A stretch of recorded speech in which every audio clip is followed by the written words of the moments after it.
Well, time for another silver update, and I've been seeing some of this stuff about $500 an ounce silver talk. Well, sure, why not? I mean, if it's over 32, why can't it go to 500, right?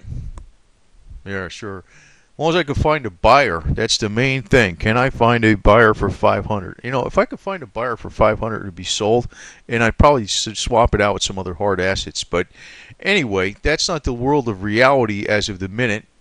But I want to point out some things about QE and what happened to the silver-gold ratio during that time and all this other stuff. I still think Bernanke could throw us a damn curveball. I don't trust that guy. I mean, not that he's trying to throw you a curveball, but that's just the way markets are. Everybody's right now, and man, everybody is expecting QE now for sure. And I think it is. I think it's legit. But he could just say something to hiccup things, and when he does, that's what I'm going to buy because I think the QE and the trend is up. But as far as some of these other videos, I'm interjecting some other videos in these silver videos besides basically generators and how to steal your car back and stuff like that. Say you got an old 1980 Chevy and they try to repossess it. Well, you can repossess it back because I got that ignition lock cylinder change out with the dent puller up on there. So hey, check out some of the stuff I got because this kid knows a few tricks, but they take some time to put them out there. I'm old school. I'm old school all the way. What the hell can I tell you?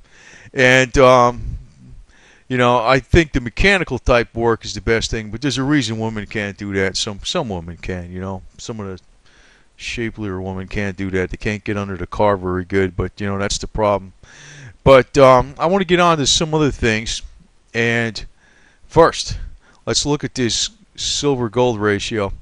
Now, if you look at this big cliff, which is a good cliff because it's meaning that silver is becoming more valuable in terms of gold. It's taken less ounces of silver to buy 1 ounce of gold as this ratio drops. And if you look where it started to drop was right around QE2, August 15th. Well, that was like more or less. It wasn't QE2 right then, but it was like expectations thereof. It dropped, and then we had a little hiccup here at the beginning of the year, and it went down till we finally had the 5 margin rate of hikes in beginning of May 2011. Now it almost looks like it's doing the same thing again here. It's starting to. I don't know. I just smell something coming up. I put out some of that junk about the conspiracies, and we had a George Bush speech September 11th, 1990 about the New World Order. We had the blowing up of the World Trade Center on September 11th, 2001. So that's 11 years apart. Then here's another 11 years, right? I don't know. Maybe. Who knows? I don't know. I just smell some kind of hiccup going to be in this thing because everybody's expecting it to go like flying this way, the silver-gold ratio, and silver's going to be flying to the moon in short order. Especially when I start seeing BJF out. I didn't look at his thing, but I saw he had a $500 an ounce silver out there, and I was like thinking, oh God, here we go again. But, I don't think that's unrealistic eventually. I think silver, actually, it's going to take some years. But silver's going to hit those crazy prices. I mentioned many times before that I think it's going to go up to this 60 to 75, somewhere around that range before it has another major pullback again. And there could be a little bit of a hiccup in here, coming because it's doing damn good the last few weeks. But, eventually it is going to get up to those crazy prices. But everything else is going to be very expensive. So it's not like silver's going to do better than pretty much everything because the world is running out of silver. It's not bullshit. I know that. I know that's a fact, but I just like to time the markets if I possibly could. Be nice. But I just want to point out something else. I pointed out this before, but if you look here, silver's going up, so zinc, right? Now here's a bad example here. Nickel was started to go up at the end of the month, and it declined a little bit, but I don't know what happened there. But pretty much even the base metals are going up. Lead's going up as silver's going up. Copper was going up. Copper pulled back a slight amount, but basically it's upward trend. And surprisingly, aluminum's going up because that's the worst base metal to invest in because it's got an overabundance of supply. They got way too much aluminum out there right now. Copper would be your best base metal to invest in, not aluminum. No way. But don't buy those copper bullion things. Those things are way too overpriced, way overspot. I mean, you're talking, they're charging you, I don't know, $1 something for an ounce. I mean, a whole pound of copper is like $3.50 a pound, right? I mean, so it's way overpriced. I just wouldn't invest in copper bullion. If you get coins that have a lot of copper in them, like the nickels, our physical nickels, they have 75% copper. That's a pretty good deal. Now, today, I want to point out something else. Silver, people get like tunnel vision on silver. Like you'll notice yesterday, silver was flying up faster than palladium and platinum. Now, today, palladium and platinum went up a little faster than silver and didn't decline as much tonight. Basically, all these silver colored metals are kind of real roughly going to run together, kind of real roughly. It's not, it's kind of a bad explanation, but they're all industrial precious metals. So, you're going to see palladium and platinum take off too. And actually, I think palladium, although I don't like it for survival coins and stuff like that, is probably going to do better than silver in the long run at one point in time. And I'm hoping I find that run one point in time and sell at that time. But now there's another angle on palladium I want to point out. And this is a common sense angle. And I talk about cars and stuff like that. I have car videos on here. I'm like a real person. Yeah, I work in a lot of accounting areas, and I've been around doing that for a number of years. And I did work for some people that were pretty heavy hitters or been around that stuff for a number of years. So I'm aware of, different things that go on. But I'm a very real person. I hate yuppies. I hate that shit. It's too phony for me. And so sometimes I interject car videos, and I don't know. I got a mixture on my channel. I should probably do separate channels, but I don't even know how to do that garbage, so I don't do it. I just throw everything all on one channel and set up playlist or whatever the hell it is. But I want to point out something else about palladium. You say, yeah, it's only the main use is 60% of it's for cars, right? And I always said, my counter to that was, hey, you know what? Everybody drives a car, and if they're in a third world country, they want to drive a car. So guess what? And then they're looking at the hybrids. They're going to take more palladium. Well, I want to point out something. This is the thing that bugs the crap out of me about gold, because I'm afraid they could confiscate it. Like if all the gold in the world got confiscated, say they could do that. I don't think they could do that, but they can. I don't know. They could probably do something. In this electronic age, they could do something. If they stopped everybody from investing in in gold, the world would not stop. But if they stopped everybody from investing in silver and palladium, the world would stop. It's like they're used industrial. Like the big argument for silver was that, hey, you know what? They use it in industry. How the hell could they really say you can't own it? Because everybody's got to have a piece of it for electronic stuff. Even photography, silverware. What do you do? Say you can't own silverware? You can't develop pictures the old way? You got to have everything digital now because it's got silver in it? I mean, that's not going to happen. All the electronics and stuff. In the case of gold, you could do that. Now, palladium, this is the beauty behind palladium. I want to point this out.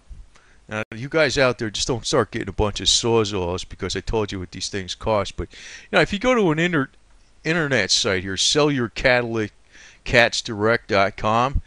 Like for instance, if you got 100% filled cat, and if you get 100%, like it's got all the little pellets in there, if it's got 50% of the pellets in there, you get half.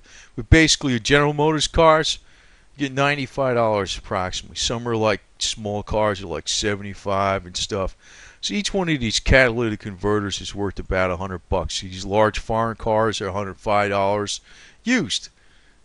Like just to recycle them. If they got the elements in it, the pellets in it. So if you want to store wealth, you can really be damn super shrewd You get a pile of these damn things.